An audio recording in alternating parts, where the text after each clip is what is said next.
Hello and welcome to COVID-19, Keeping Up with a Moving Target. I'm your moderator, Faith Rogers. Thank you for joining us. You'll notice several windows on the console. We do encourage you to move these to your liking and minimize what you don't need. You're also able to submit questions for the faculty by clicking the Q&A button toward the bottom of your console. Questions will be addressed during our Q&A session at the end of the presentation. At the conclusion of the presentation, you'll be able to access the evaluation and to test for credit by clicking the Claim Credit button. Your thoughts and comments are important and will help us develop CME activities and similar topics in the future. We are pleased to welcome two expert faculty members, Dr. Heather Bell, Medical Director of Infectious Diseases and Infection Prevention at the Tulsa Spine and Specialty Hospital, and also joining us is Dr. Jose Mercado, Medical Director at Alex Peck Day Hospital and Associate Hospital Epidemiologist at Dartmouth-Hitchcock Medical Center, as well as the host of the Cure podcast. Dr. Bell, Dr. Mercado, thank you so much for joining today. Thank you for having me. These are the faculty's disclosures. And this educational activity is supported by an independent educational grant from Regeneron Pharmaceuticals Incorporated. All activity content and materials have been developed solely by the planning committee members and faculty presenters. The learning objectives for this program are to describe best practices for managing patients with mild to moderate COVID-19, appraise the efficacy, safety, and indications for treatments for patients with COVID requiring hospitalization, review in development therapeutics trial data and potential indications, and evaluate current data on vaccines. We do have a few knowledge questions to kick off of our webinar. If you do not see the submit button, please scroll down as it sometimes gets cut off on smaller screens. Let's start with our first pre-test question. A 22-year-old previously healthy patient with no underlying conditions has mild COVID-19. Which of the following is or are recommended for this patient? Is it dexamethasone, monoclonal antibodies, home isolation and symptom monitoring only, or Remdesivir?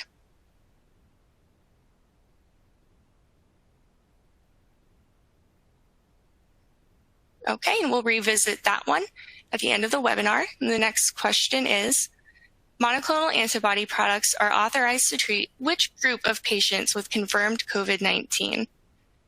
Any patient, any non-hospitalized patient, 18 years of age or older, non-hospitalized patient 12 years of age or older at high risk for severe disease, patients hospitalized for COVID-19 12 years of age or older requiring oxygen support.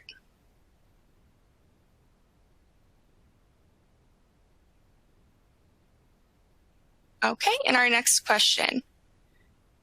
According to the COVID-19 Act 1 pivotal trial, which group of patients benefited the most from Remdesivir? 1, all included patients benefited equally. 2, patients not receiving oxygen.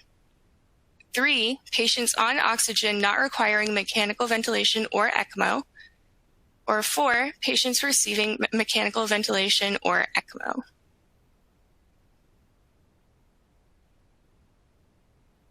Okay, great.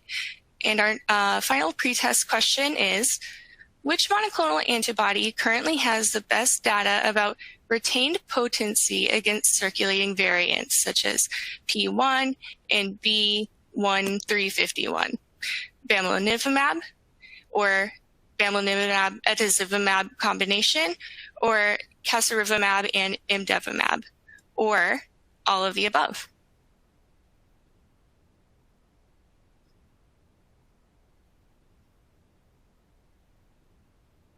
Okay, thank you. And again, we will revisit these questions at the end of the webinar. But for now, I'll turn the presentation over to our faculty, Dr. Jose Mercado. Dr. Mercado, thank you so much for your time. Thank you, Faith. I'd like to start us off with where we are in the pandemic. And what you're seeing here is our fall and winter surge. Now, after we started to see a decline from our fall and winter surge, we started to have conversations around the seasonality of the virus, whether we are achieving herd immunity with the premise of the virus being underreported earlier in the pandemic and whether we're seeing some early benefits of the vaccine. Now, flash forward a few weeks, we're now seeing an uptick again, unfortunately, and maybe a threat to yet another surge. So hopefully not, but the conversations now is around specifically the younger demographic as to whether they are feeling less vulnerable from the disease and maybe experiencing pandemic fatigue, therefore engaging in higher risk activities. Another factor is the variants, whether the variants are driving some of the upticks. And last but not the least is we do know that a lot of the states are under pressure from different industries about reopening. So that's yet another factor to consider is, are we reopening too soon? The good news, though, is that we've consistently seen a decline in our mortality rates. So just a reminder, at the beginning of the pandemic, almost 1 in 4 U.S. Patients admitted to the hospital with COVID-19 died. But that rate fell significantly to 1 in 16 within just 6 months. And there are likely different factors that would explain this, that include wider testing for SARS-CoV-2, the clinicians' learning curves around managing patients with COVID-19. We do now have therapies and the decreasing age of hospitalized patients. Now, that being said, the mortality rate for COVID-19 remains high, so there is definitely still a need for better antivirals and better therapies. This is a quick update on the CDC risk factors for severe illness, and what has been added is cystic fibrosis, type 1 diabetes mellitus on top of your type 2, moderate to severe asthma, dementia, stroke, liver disease, overweight patients, and HIV infection. These were previously listed as under the might put a person at a higher risk condition. I think this is a slide that just puts it all together. As you can see here, we have the different features of the disease from asymptomatic to critical illness and how that relates to the pathogenesis. So just a reminder again for folks, we do have the viral replication phase and the inflammatory phase.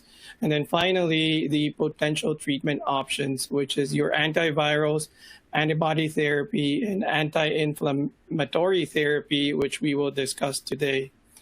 And with that, I would like to turn it over to Dr. Bell.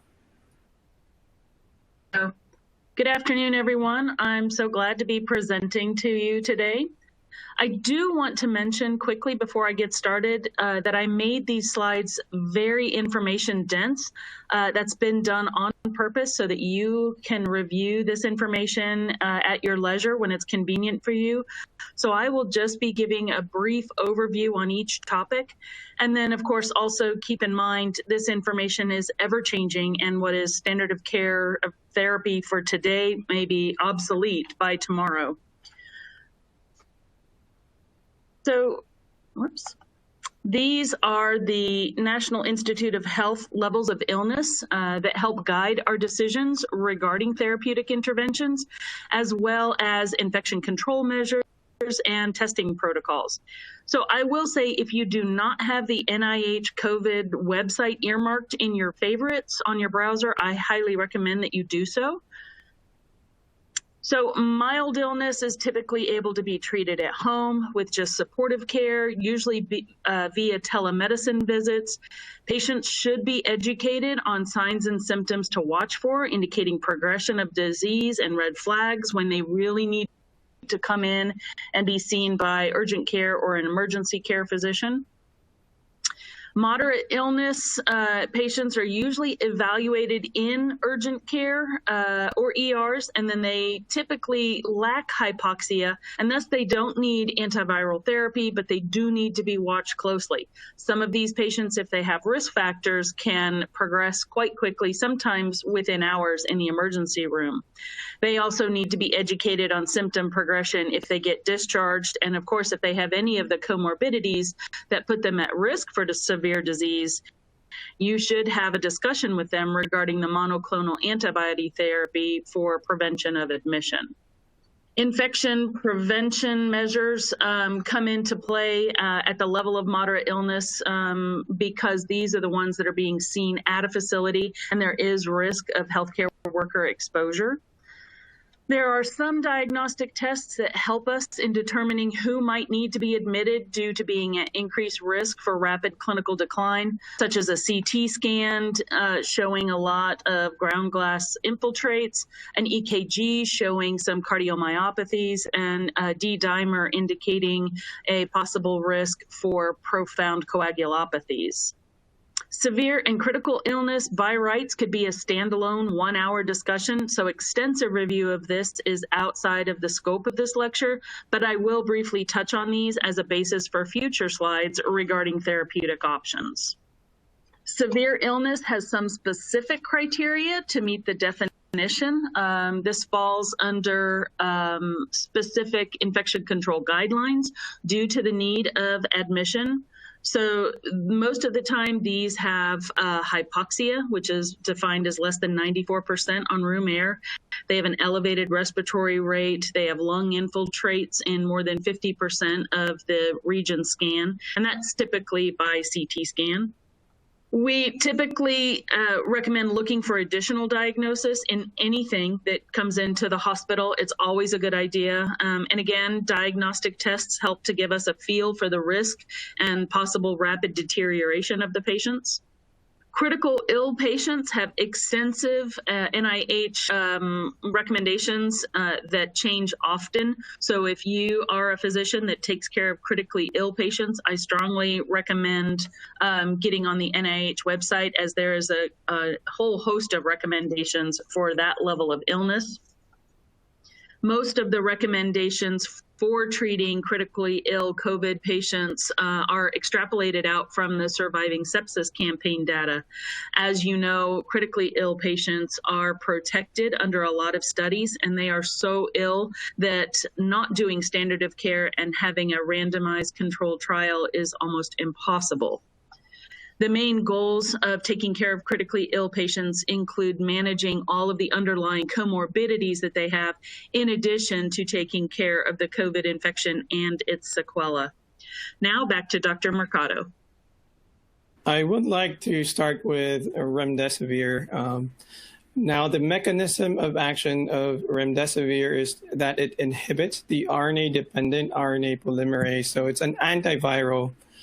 The ACT-1 study was a double-blind randomized placebo-controlled trial where patients did receive 200 milligram loading dose on day 1, followed by 100 milligrams daily for up to an additional 9 days. The primary outcome was time to recovery, and this was defined by either discharge from the hospital or hospitalization for infection control purposes only.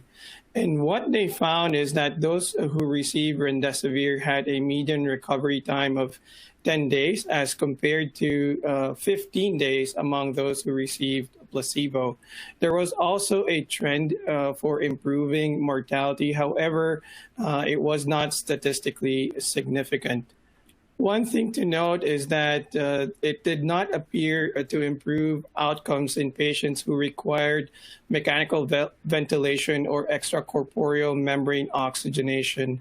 This led the investigators to conclude that the timing of initiation of treatment with Remdesivir, as well as the underlying clinical status of the patient, may have important effects on the outcomes of therapy.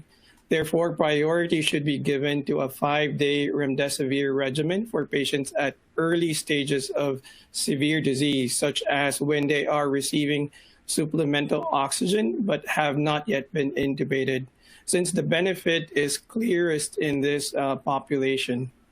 And this is what the NIH and IDSA treatment guidelines say about Remdesivir, which is consistent with what we just discussed. Now, I do want to transition to baricitinib. This is an orally administered selective inhibitor of your Janus kinase 1 and 2. This trial was a double-blind, placebo-controlled trial. They had 67 trial sites in 8 different countries. The patients did receive remdesivir intravenously as a 200 milligram loading dose on day 1, followed by a 100 milligram maintenance dose administered daily on days 2 through 10. Baricitinib was administered as a 4 milligram daily dose for 14 days or until hospital discharge. And the primary outcome was a measure of time to recovery. What they did see was that there was an observed benefit of combination treatment that was most evident in patients with a baseline ordinal score of 5, which is those requiring supplemental oxygen, and an ordinal score of 6, which is high flow oxygen or non-invasive ventilation, among whom the median time to recovery was respectively 1 and 8 days sooner with the combination treatment when compared to placebo. So the investigators concluded that with this combination treatment, there would be lower nosocomial infections and thrombosis and faster recovery that also decreases the burden on the healthcare system. And I think this is just a nice slide that summarizes what we just covered. You have the different ordinal scales there, and as that correlates to the pathogenesis of the disease, which is the viral replication phase and the immune mediated response. And as you can see, remdesivir, you would see most benefit early on in COVID-19, while dexamethasone has most the benefit later in the disease course. And maybe up until now, dexamethasone has really just been the only medication to have shown a decrease in mortality, particularly in severe to critical disease. So the expectation is baricitinib would live or would be an option in patients who may not be a candidate for your glucocorticoids. So we do know that with glucocorticoids,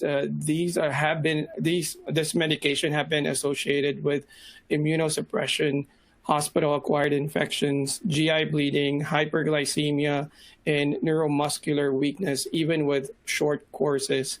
There was just a recent press release from the makers of baricitinib that showed it did not meet statistical significance on their primary endpoint, which was defined as a difference in the proportion of participants progressing to first occurrence of non-invasive ventilation. However, again, there was a trend for a potential effect on mortality. So the peer-reviewed studies will be coming soon around that press release. This is just the NIH IDSA guidelines on remdesivir baricitinib combination. And now I'd like to transition to convalescent plasma. This was a double-blind randomized controlled trial of 160 patients, where patients received 250 milliliters of convalescent plasma with an IgG titer greater than 1:1,000. So these are high titers. Also, the convalescent plasma was administered less than 72 hours after the onset of symptoms, so relatively early in the disease. The primary endpoint is severe respiratory disease, which was defined as respiratory rate of 30 breaths per minute or more, and an oxygen saturation of less than 93% on room air. And what they found is that severe respiratory disease developed in 16% of those who received convalescent plasma and 31% of those who received placebo, with a relative risk reduction with convalescent plasma of 48% and a number needed to treat to avert an episode of severe respiratory disease of 7. And this was just another study that looked more into convalescent plasma and risk of death. And what that showed is that patients who received plasma within 3 days after diagnosis of COVID-19 had lower risk of death than those who received transfusion later on in their disease course. So similar to what we have just discussed, there may be a role here for convalescent plasma as long as you administer this early in the disease course and using high titers. With that, I believe I would turn it back to Dr. Bell. Thanks, Dr. Mercado. So this is a quick overview of the basic information about tocilizumab, as well as its mechanism of action. This is the timeline of the TOSI approval and initial studies showing the efficacy.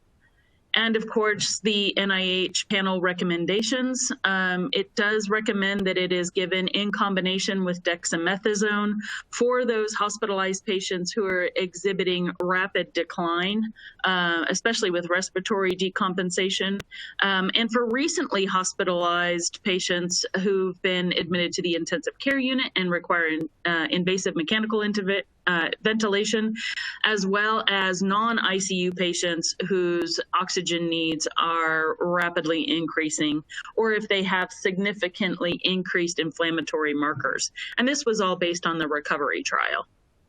Now, keep in mind, therapy recommendations are generalized. So if your clinical assessment of your patient means the world, and their needs may supersede any of these guidelines.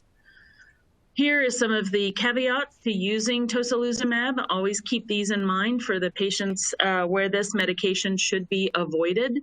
And moving into the monoclonal antibodies and the immune-based therapies for the treatment of COVID. So this is a brief review of the mechanism of action for the monoclonal antibodies that are now available. Bamlanivimab and etesivimab. So it took me a long time to learn all of these. So I recommend you take some time in trying to pronounce these. It does block viral entry into the cells. It was granted emergency use authorization in February for the treatment of mild to moderate COVID patients who are at high risk for progressing to severe disease, but who were outpatients. This is the study, the BLAZE-1 trial that showed benefit of the monoclonal antibodies and got the FDA emergency use authorization approval. Now, they did allow for administration of the medication to hospitalized patients, but only if they were admitted for a reason other than COVID. So if they had an acute exacerbation of congestive heart failure and COVID, and they got admitted and you wanted to prevent readmission, you could give it at that point. They also felt that pregnancy should not be a reason for refusing to offer the infusion. The other combination monoclonal antibody, casirivimab with the imdevimab, was the first one actually to be authorized back in November. And it was authorized for the treatment of mild to moderate coronavirus disease in adults, as well as pediatric patients above 12 years old, who had positive testing and were, again, high risk for progressing to severe disease and or hospitalization. So it was not authorized for use in inpatients. It wasn't authorized for patients that needed oxygenation therapy. So there were a lot of exclusionary criteria. However, that was for use with emergency use authorization. You are able to give it to hospitalized patients or patients that were not included in the EUA, but you have to go through the compassionate use pathway, and it is quite a bit of paperwork, but it can be done if you feel your patient needs it. So here is the trial that showed, with the results that showed why the authorization of this combination monoclonal antibody was approved. I find it very interesting that they're now looking at lower doses with this medication, which is extremely important because, number one, this will decrease reaction risks with infusions, as well as making more medicine available to more people. Now, we should talk a little bit about bamlanivimab. A few weeks ago, the government halted distribution of this medicine as monotherapy because we were starting to see some more resistance with some of the variants. And this is a nice slide that shows that there is indeed some problems with bamlanivimab by itself and its efficacy against the variants.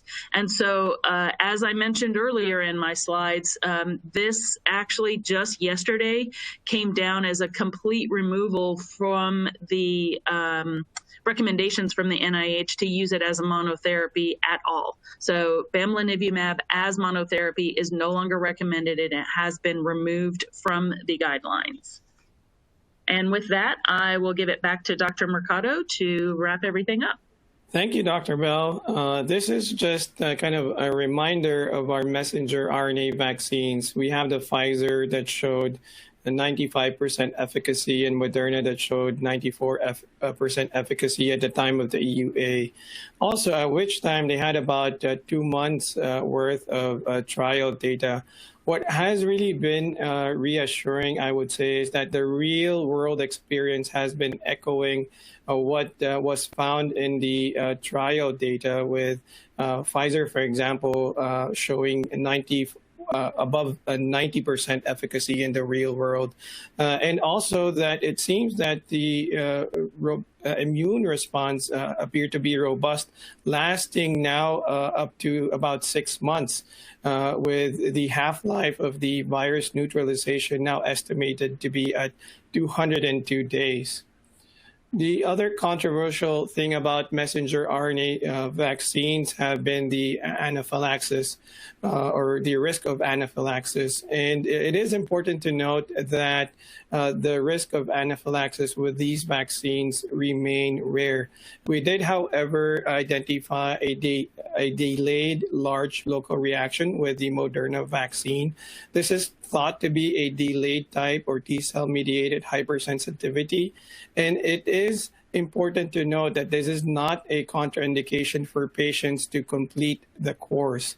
There was a recent update in the Annals of Internal Medicine where 2 patients who received or required treatment for hypersensitivity reactions with the first dose of the Moderna vaccine were able to receive their second dose without major complications when it was administered in graded doses.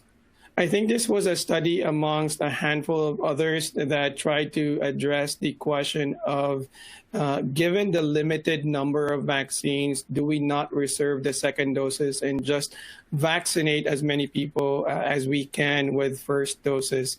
And what this particular study found that after the first dose of the messenger RNA vaccine, that there was the antibody response was variable and low in those who were seronegative, but uniformly high in the seropositive group.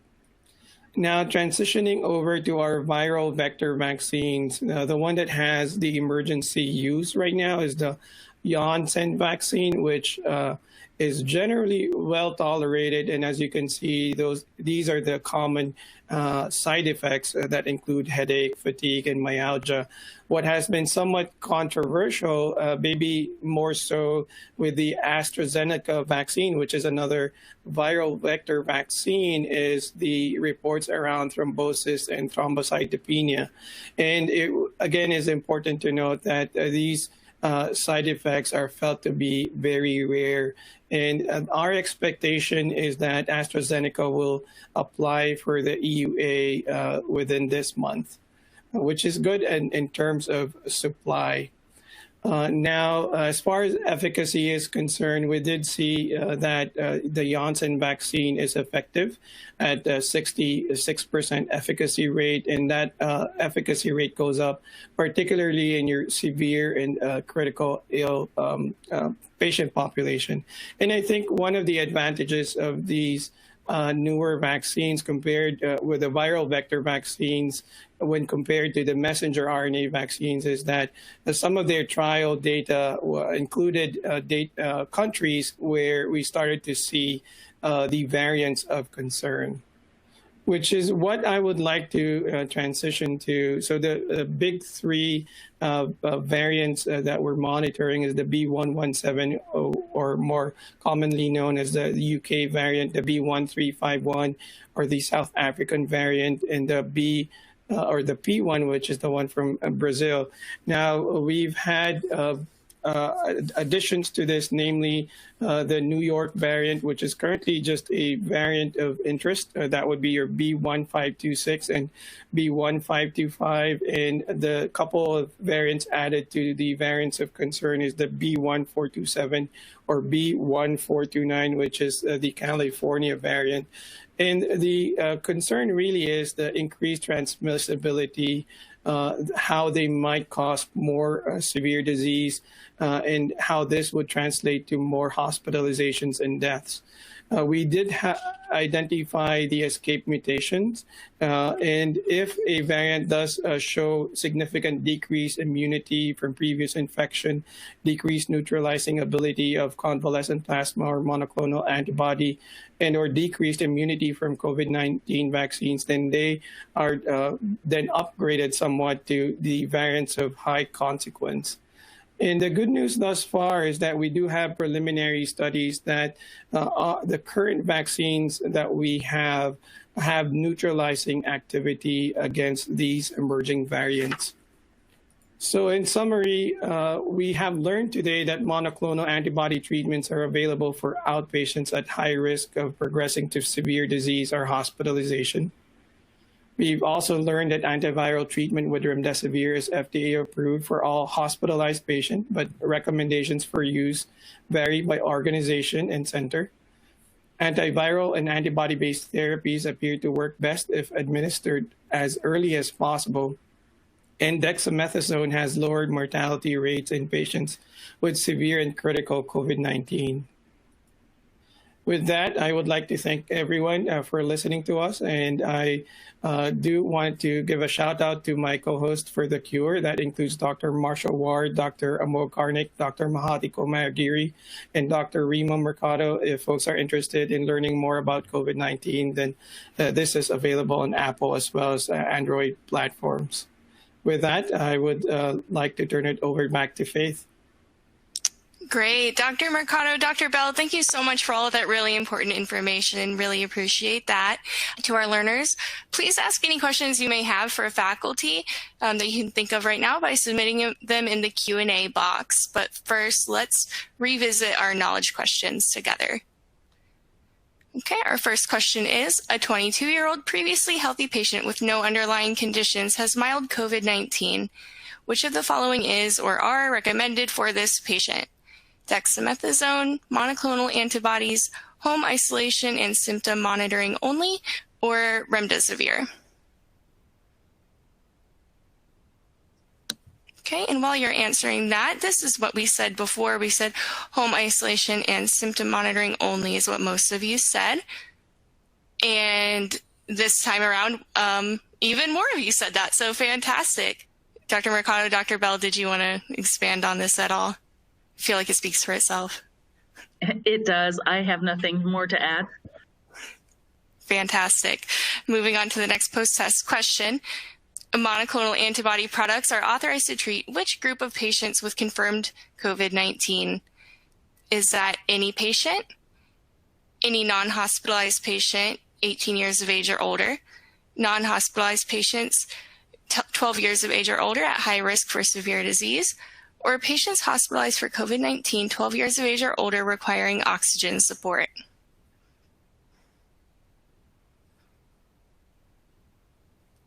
Okay. It looks like we came pretty close between these two, non-hospitalized patients 12 years of age or older and patients hospitalized 12 years of age or older requiring oxygen support. So let's see what you said in the post. Okay, and most of you said non-hospitalized patients 12 years of age or older at high risk for severe disease. So Dr. Bell, Dr. Mercado, what was the correct answer here? So the correct answer for the emergency use authorization is non-hospitalized patients 12 years of age and older at high risk for severe disease.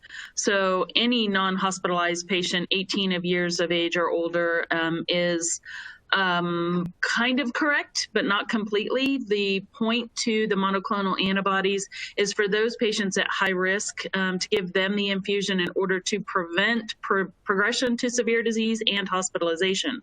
As of right now, hospitalized patients do not have emergency use authorization to get the medication.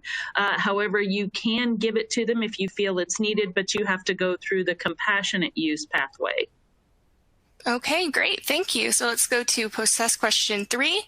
According to the Act 1 pivotal trial, which group of patients benefited the most from Remdesivir? All included patients benefited equally, patients not receiving oxygen, patients on oxygen not requiring mechanical ventilation or ECMO, or patients receiving mechanical ventilation or ECMO. Looks like most of you in the pretest did say patients on oxygen not requiring mechanical ventilation or ECMO. So let's see how we did in the post-test. A few more of you did say patients on oxygen not requiring mechanical ventilation or ECMO. So what was the correct answer here to our faculty? Yeah, I think we got this right. Again, you have to correlate your treatment to the pathogenesis of the disease. So early on in the disease process, it would be your viral phase. So you would be thinking about your antivirals. And as the patient progresses and later on in their disease, would be your anti-inflammatories when they go into more of the immune-mediated response phase of the disease. Fantastic. Thank you. And this is our final post-test question. It is, which monoclonal antibody currently has the best data about retained potency against circulating variants such as P1 or B1351? Is that bamlanivimab and etesivimab, casirivimab and imdevimab, or is it all of the above? Okay, and it looks like most of you said in the pre-test bamlanivimab and etesivimab. Let's see what you said in the post today. Okay, it looks like most of you in the post said casirivimab and imdevimab. So what was the correct answer we were looking for here? So the correct answer is the casirivimab and the imdevimab. For those of you who are downloading the slides, I believe it is slide number 53 that had the table. Keep in mind, bamlanivimab is no longer recommended as monotherapy, so that should not be your answer for this test or for your therapeutic options.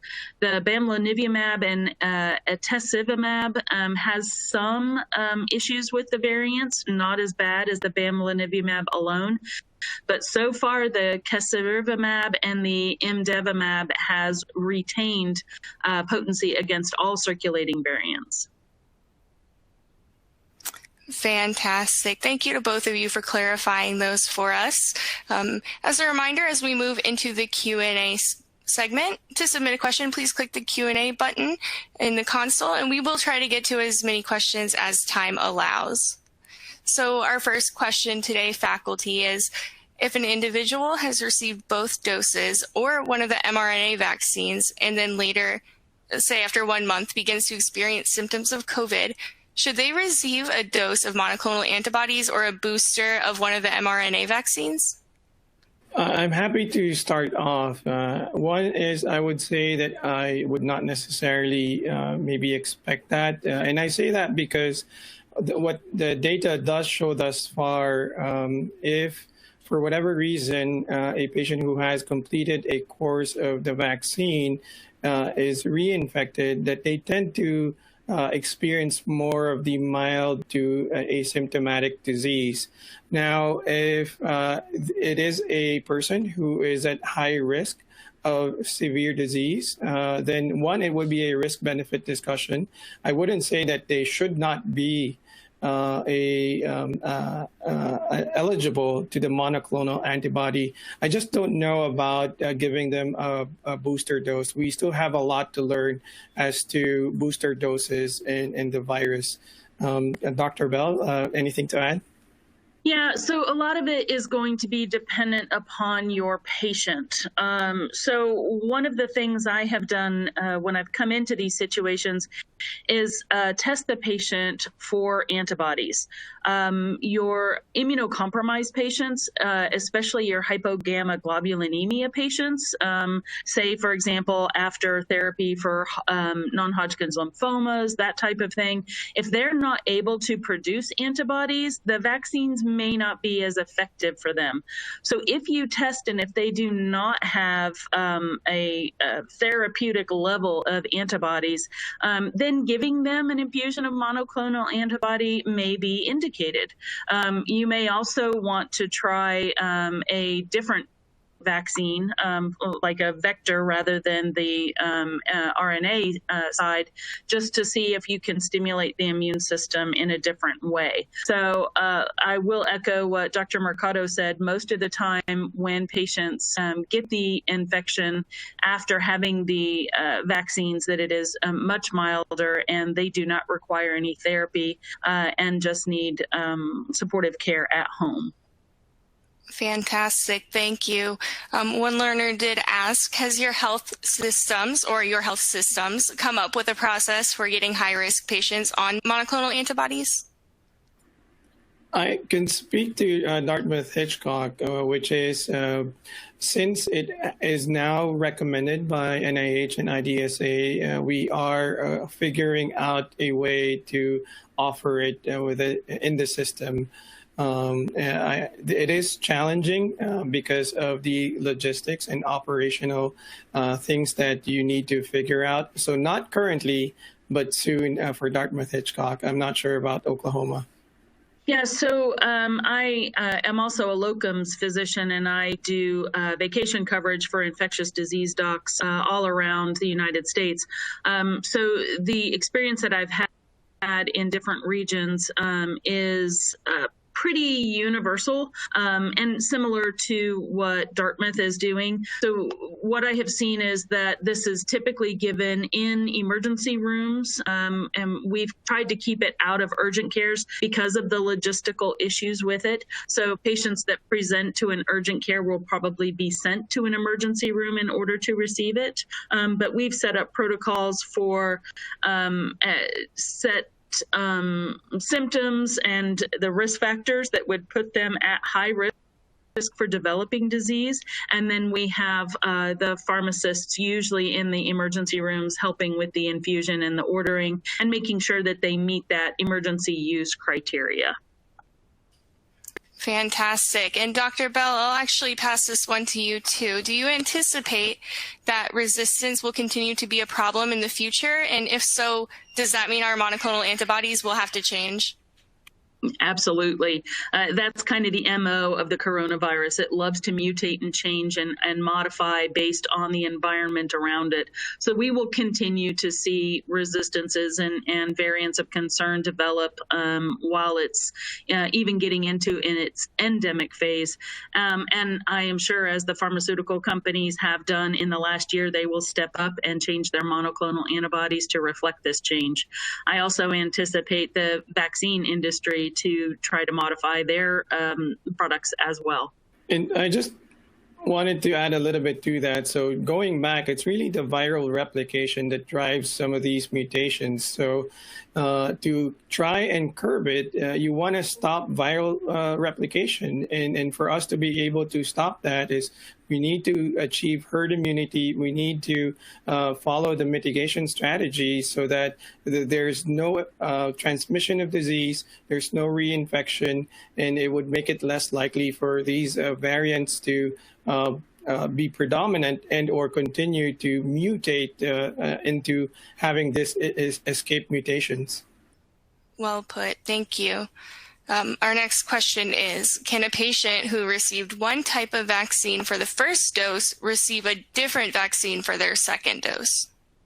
I can start. So the CDC does have guidelines around the interchangeability of the vaccines. For where we currently are, we do want to avoid that as much as possible. So not currently, but it is an option, I guess, for extreme circumstances. Now, what I'm hearing, though, from vaccine experts is that there may be some benefits into interchangeability and how that relates to producing a robust immune response. Okay. Can you briefly discuss the use of monoclonal antibody for prevention of disease in high-risk patients, such as in household exposure? There is not currently any data that I have read about this. Currently, the emergency use authorization is limited to patients that have tested positive and have high risks. This is not been studied yet, or if it might be in the process of being a prophylactic type medicine, but there is absolutely no data for me to be able to share with you regarding this. Sorry, Faith. I think I would like to add to what Dr. Bell just said is that there is a consideration for those who are not eligible for the vaccine as some sort of post-exposure prophylaxis, but we have yet to receive data around that. And of course, it has to go through the usual emergency use process. Okay, thank you. Dr. Mercado, is it possible that the variants may eventually affect the efficacy of Remdesivir? That is the concern, as Dr. Bell had expressed in the other question around monoclonal antibodies, is that as these variants mutate. But I think it's hard to tell right now where this is going to go. It really, again, depends on we want to have more shots in the arms and less transmission of the virus, and that's the way to beat this. Okay, thank you. And I'll toss this one up. How do we weigh the benefits versus the risk of using monoclonal antibodies in patients with chronic disease? So I'll take this one and start out. So this is not going to be any different than doing risks versus benefits in any therapeutic option that we give to our patients. The side effects of monoclonal antibodies have not been bad. So the downsides are not a whole lot. The biggest risk of course, is infusion reactions, the risk of it not working well because patients that are at high risk may also be immunocompromised. And if you don't have an immune system, then trying to stimulate an immune system that's not present may not be as beneficial. But typically what we have to worry about is being able to stay during the infusion, being watched for afterwards, and then looking to see is there risk based on what the list is on the CDC and the NIH for what their high risks are. It also depends on how sick they are. So if they're still in the ER and they're decompensating and you think they're going to be admitted, there was a warning in the monoclonal antibody studies not to give it to patients that needed ICU level of care, were very sick, were needing supplemental oxygen. The monoclonal antibodies tend to overstimulate the immune system, and those are the patients that their immune system's already overstimulated and tend to flip into ARDS. And so there's a fine line. You definitely want to give it in patients that have no current reason for hospitalization and that are fairly stable but at risk for it, and you're trying to prevent them to progress to disease. If they've already progressed to severe disease, you want to avoid that in these patients. Okay, and the last question, and thank you everybody for your questions. We had so many great ones, and we hope to get to some of these in future webinars, so please do keep your eyes peeled for that. But our final question today is, are there any new treatments coming down for hospitalized patients that we should keep an eye out for? I think the challenging thing with COVID-19 is, I would say, maybe every couple of weeks we hear about some another novel treatment with Dartmouth-Hitchcock. Lenzilumab is one of those that may be up and coming. But yes, I guess this is just another reason to keep pace with the amount of information going out, and avenues like this one is really helpful to have up-to-date information. Yeah, and this is one of the reasons why I had recommended earlier to be able to get onto the NIH treatment, the COVID treatment website. When you get on that, if you tag it onto a browser or something, you can also get emailed updates. There was another trial of a medication of oral antivirals. It's molnupiravir. That was on a Medscape update just sent out yesterday. But again, some of these trials that are coming out or these studies that are coming out are very low numbers. Like that one was just 49 patients. So understanding how to read the trials, how to understand the studies, and if they truly reflect what we need in the hospital, it's really hard to make quick decisions based on short white papers or low-powered studies. So I would imagine it's going to take a little bit for any new therapies to come down, especially since our current therapies seem to be decreasing our mortality rates quite a bit. Okay, fantastic to both of you. Thank you for answering all of those questions. For our audience, if you would like to claim credit, you can please click the claim credit button that will appear after the webcast ends. Please also do be on the lookout for our 30-day survey, which you will receive through email. So as always, your responses will help us develop further education. And we thank you for joining us, and would also like to thank Dr. Mercado and Dr. Bell one more time. Thank you for your time today. Thank you. Thanks for having us, Faith.